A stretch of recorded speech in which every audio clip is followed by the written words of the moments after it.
Diduga jadi mucikari pasarkan ABG melalui MIChat, pemilik salon yang dipanggil Oma di Bekasi diamankan polisi.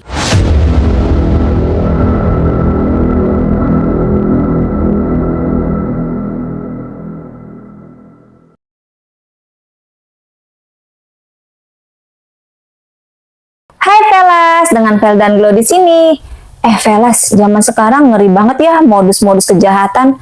Banyak jebakan yang dipasang agar orang awam tuh tergiur sampai pada akhirnya berakhir tragis.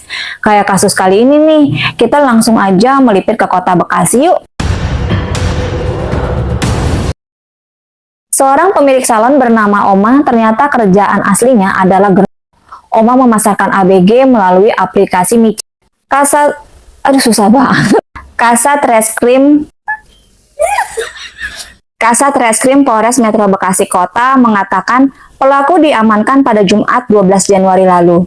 Oma ditangkap di rumahnya kawasan Keranggan Pasar RT 003 RW 001 Jati Sampurna Kota Bekasi. Oma menjadi mucikari yang bekerja sama dengan pelaku D guna menjual para ABG ini. Terungkapnya kasus. Seorang remaja berinisial A berumur 15 tahun menjadi korban jebakan prostitusi online karena terbujuk rayuan seorang pria yang dikenalnya lewat aplikasi kencan online. A berkenalan dengan pria berinisial D di aplikasi MIChat. Setelah semakin akrab dengan D, A dibujuk berlibur ke Bali sama si D. D juga menawarkan A lowongan pekerjaan. Karena tawaran D sangat menggiurkan, A akhirnya setuju dan mengambil tawaran dari D. A pergi deh tuh ketemuan sama si D. Tapi apa yang terjadi? Janji D pada A hanya omong kosong belaka. Bukannya dibawa pelesiran ke Bali, A justru dibawa ke sebuah kos di wilayah Pondok Gede, Kota Bekasi. Awalnya kan A diimingi pekerjaan halal dengan gaji 1-2 juta dalam sebulan. Tapi ternyata dia dijebak masuk ke dalam bisnis haram prostitusi online. A dijual ke pria hidung belang yang memesan jasa lewat D melalui aplikasi MIChat. A dipaksa melayani nafsu pelanggannya D dan Oma si mucikari. A hanya diberi upah sebesar Rp50.000, padahal setiap pelanggan membayar Rp250.000 sampai dengan Rp450.000 setiap kencan. Jadi sisa uang pelanggan itu semuanya masuk ke kantong si Oma. Sedangkan si D, kaki tangan Oma, hanya mendapatkan uang Rp50.000. A berada di kos itu selama 2 minggu sebelum akhirnya bisa kabur dan menceritakan pengalaman buruknya itu kepada orang tuanya. Pada Oktober 2023, orang tua A melapor terkait peristiwa yang dialami putrinya ke Polres Metro Bekasi Kota dan Komnas PA. 2 orang jadi tersangka. Selama kurang lebih 4 bulan, polisi menetapkan 2 tersangka. Salah satu tersangka yakni D berumur 18 tahun, sosok pria yang berkenalan dengan A. Satu tersangka lainnya berinisial A alias Oma berumur 52 tahun. Dia ditangkap di rumahnya di Jati Sampurna, Kota Bekasi. TKP-nya berupa kontrakan atau kos 28, Kelurahan Jati Sampurna, Kota Bekasi. Polisi juga menyita barang bukti yang memperkuat keduanya merupakan dalang di balik tindak pidana perdagangan orang. Barang buktinya berupa 1 buah akte kelahiran milik korban, 1 helai baju lengan panjang milik korban, 1 buah HP merek Vivo, 1 tabungan BCA atas nama A alias Oma, 1 ATM BCA milik Oma, dan 1 buah kondom. Peran pelaku dalam menjalankan aksinya itu, keduanya berbagi peran. D merekrut korban untuk kemudian dijual ke pelanggan lewat aplikasi MIChat. Menurut polisi, awalnya korban diajak atau diimingi berlibur ke Bali. Tapi faktanya, korban diajak ke rumah tersangka A alias Oma. Si Oma ini menyediakan fasilitas dan tempat tinggal untuk para korban yang dijadikan tersangka itu di kos 28. Kos 28 sendiri merupakan milik orang lain ternyata, yang saat ini masih dilakukan pendalaman oleh polisi. Yang mana pemiliknya ini mengaku tidak tahu menahu terkait usaha yang dijalankan tersangka alias Oma. 8 korban. Setelah diselidiki, di rumah kos itu bukan hanya A yang menjadi korban, tetapi ada 7 korban lainnya yang dijebak oleh para tersangka. Menurut polisi, dua tersangka bukan cuma memancing korban yang tinggal di kota Bekasi, tetapi juga dari luar daerah.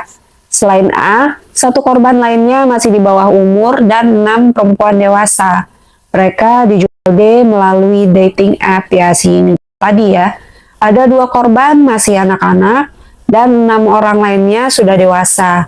Kosnya sendiri ada 28 kamar, tapi hanya beberapa kamar yang mereka gunakan. Jadi nggak semua kamar. Upah korban.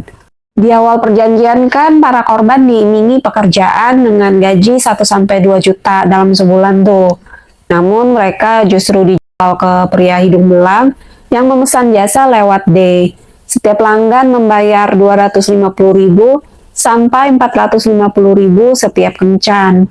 Tapi para korban cuma diberi upah 50.000. D juga cuma mendapat uang 50.000.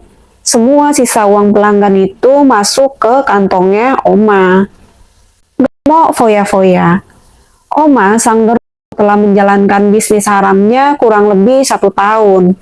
Selama itu pula dia mendapatkan 36 juta rupiah dari kejahatannya.